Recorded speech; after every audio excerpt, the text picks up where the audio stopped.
What's going on, y'all? Ray here with Second Chance Rising, and today I wanted to share with you what inspired our song Bible and a Banjo. Now, this one we got to go back into a little bit of family history, so make yourself comfortable. Grab you a big old glass of sweet iced tea. I'm going to go grab the golf cart. We're going to go take a little small ride to where it all started. So, yeah, really just a few hundred yards from where Studio 825 is and where we do all our recording is where Mimi and Papa's house was. So we're going to check out the old home place. So yes, this is the place of my wife's grandparents. We called them Mimi and Papa. This is the smokehouse. This is the only thing that remains now. This is where back in the day they would cure their meat. They would slaughter the hogs. They'd hang that meat in there. It's got so much salt in there to this day that if you put a bicycle in there, it's like dropping it in the ocean, setting it down on the beach. It'll just literally just rust away in just no short time at all. Yeah, so on this old home place where my wife grew up, and her, Mimi, and Papa had the house before them. Now we didn't live in this house, but we did keep all of our furniture in here, our old furniture, and the house furnished. And actually had a room which some people would call the parlor back in those days. It was actually set up with all of my musical gear, so I could come over here and play loud, not bother anybody else in the house, and also work from home. So I had a home office in the house too as well. Now, one of the things that my wife had told me is that her papa had a handmade banjo, and he played it all the time. And I looked in that house all over all these years, 5, 10 times at least, and all up underneath all the beds and the closets and the attic. I never could find that banjo. And I'm a pretty good snooper too. I was pretty good at finding those Christmas presents from Mama back in the day, but I could never find that banjo. And one of the things she told me about her Mimi is she always had that Bible on her table right beside her chair. So one day my wife called me and told me, said, "Hey, Papa's house is on fire." So I rushed home, and sure enough, when I got here, you can see by these photos that the house was fully engulfed in flames. There was nothing the fire department could do to save it. You know, as we lost a lot of, I lost a lot of my musical gear there, but more importantly than that, we lost a lot of family heirlooms. We lost all of our pictures, and those are all just memories today that we can cherish.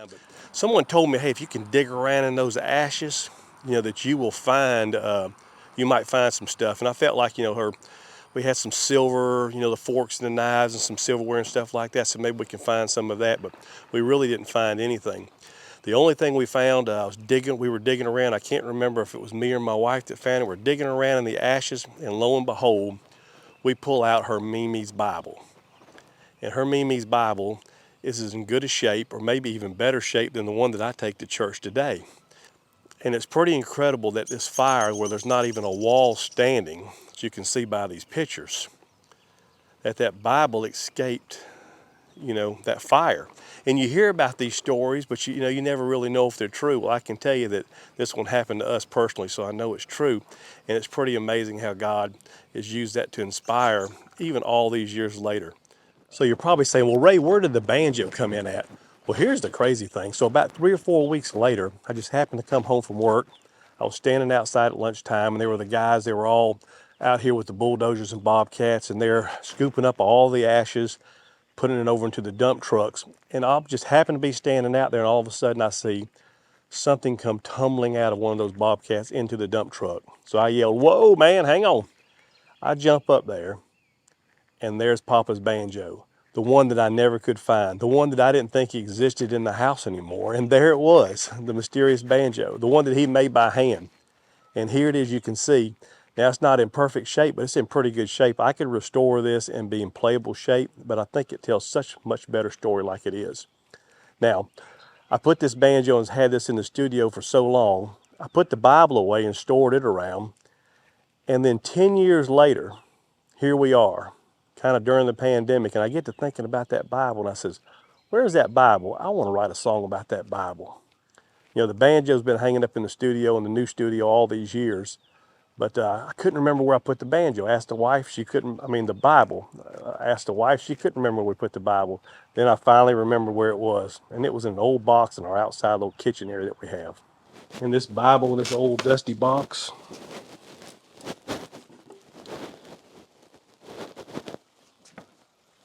and that was her Mary. They didn't call her Mary, they call her Mary, with a little bit of Owen, her papa. but you can see this Bible's in great shape. So you can see the Bible's in great shape. A little bit of charcoal there. A little bit of waterlogged on the edges, you know, from where the Bible had gotten wet, I guess from the fire department. Had a couple little clippings in here. The obituary for Owen, my wife's papa. And you'll notice there are no highlighter marks in the Bible, and there's no writing in the Bible. One other thing I wanted to share with you is this frame that we had built representing our single release of Bible and the Banjo. I actually put some pictures in here of the fire in the house, the actual CD, the release dates from Studio 825. So glad to have our own studio to record in. Some more of the fire and the Bible and the Banjo. And this frame is pretty significant. So this frame is actually a piece of the wood from one of the foundation pieces that survived. You can see it's all hand-hewed, if that's how you say that. These pieces up here are actually